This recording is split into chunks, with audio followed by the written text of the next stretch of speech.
Hi, welcome to AEP 855 Module 7. I am Dana Unruh. Today we're going to be looking at the Bowman and Deals HR framework.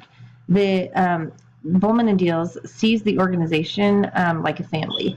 Individuals need to use their skills to help each other, and I agree with this. I feel like too many times organizations are out of balance because your administration is on a power trip, or your staff is pushing your administration around, and it doesn't benefit anybody when your organization is out of balance.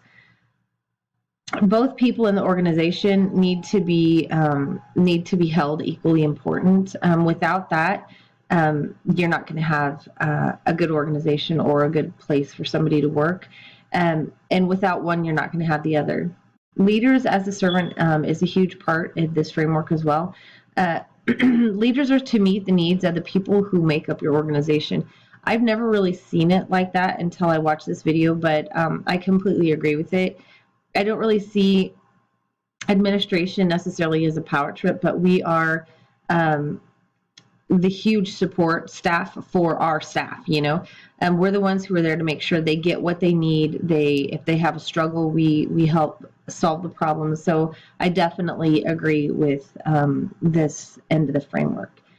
It also said that our systems need to be balanced, and that if our systems aren't balanced, that one or both of either our people or organization are going to suffer.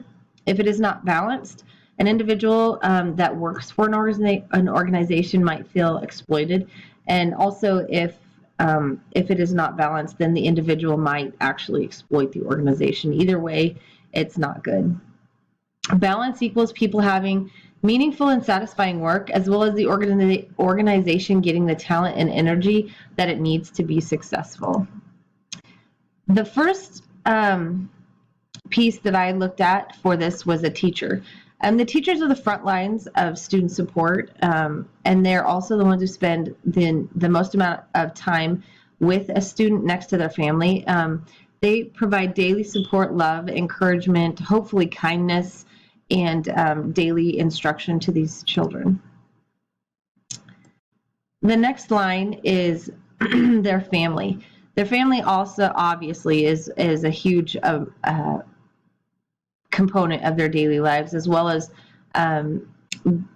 really a key attributor to how they view education and learning as a whole. So many teachers have experienced this, where the parents don't support education or don't value education, therefore the students don't. So I really find that it's really key to get on the same page with families, to make sure you understand where they're coming from, so you know what angle you need to take as an educator to combat that or support that. The contracted support staff are professionals like speech therapists, OT therapists, counselors, psychologists, nurses, specialized teachers like special education teachers, interventionists, and inclusionists. I really feel that these people need a special round of applause, if you would. They spend a ton of time diagnosing and working with children's specific needs, individualized needs. Even on a school nurse's level, we have a school nurse who literally goes room to room and checks our children who have diabetes on a regular basis to make sure their levels are okay. I think that a lot of times that these contracted support staff members are overlooked, and this is a lot of times where sometimes our system begins to fall out of balance, because we're not showing the proper amount of appreciation to these staff members. The non-contracted support staff, I broke into kind of two areas. One is inside of the office. So the secretaries, bookkeepers, truancy officers, paraprofessionals, and aides. Those are more the instructional and day-to-day running, as far as making sure that our students get what they need. Would be a paraprofessional, aides help teachers. Then you have truancy officers who actually help make sure our students show up. Our secretaries obviously frontline all the way, and our bookkeepers make sure we can, keep our books. The guardians, that's funny. The custodians, the groundskeepers, the cafeteria staff, and the building maintenance. I cannot stress enough how important these people are. They literally keep the facility and everything we need going, and hopefully working in a semi smooth fashion. This again is a huge area for me that I feel like is underappreciated. These people are the people who keep your life moving smoothly in a teaching environment, so they are incredibly important in my opinion. Then we have the administrators. This is principals, assistant principals, like a dean of student or even the superintendent. These people I don't want to dismiss because I think they're very important. But again, I think their job is first and foremost to back up everybody else in this list.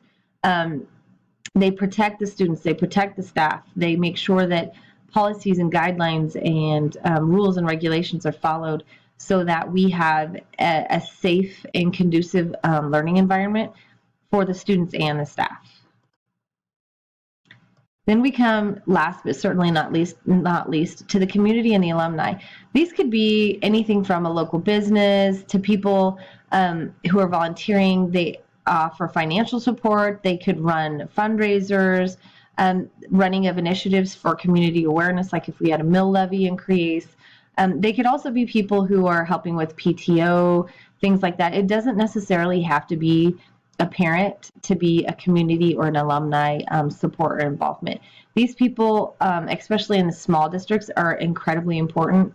We utilize their support on a daily basis. We have grandparents, retired members of the community come in and read to our children. Anything you can imagine, they come in and help us out. So this is a really important piece in an organization to not overlook the fact that community and the alumni are important. And I didn't hit it first, but I'm sure going to hit it now, is the student. When you're looking at students, you see the teachers, the families, the contracted support staff, the non-contracted support staff, the administration, and the community. They all encircle the student for one and one reason alone, is because everybody is there for one purpose, and that is for the student. And without that student, we don't have the environment or the organization. And without that organization, we wouldn't have our students. So everybody in this support circle works together to make sure that these kids have what they need.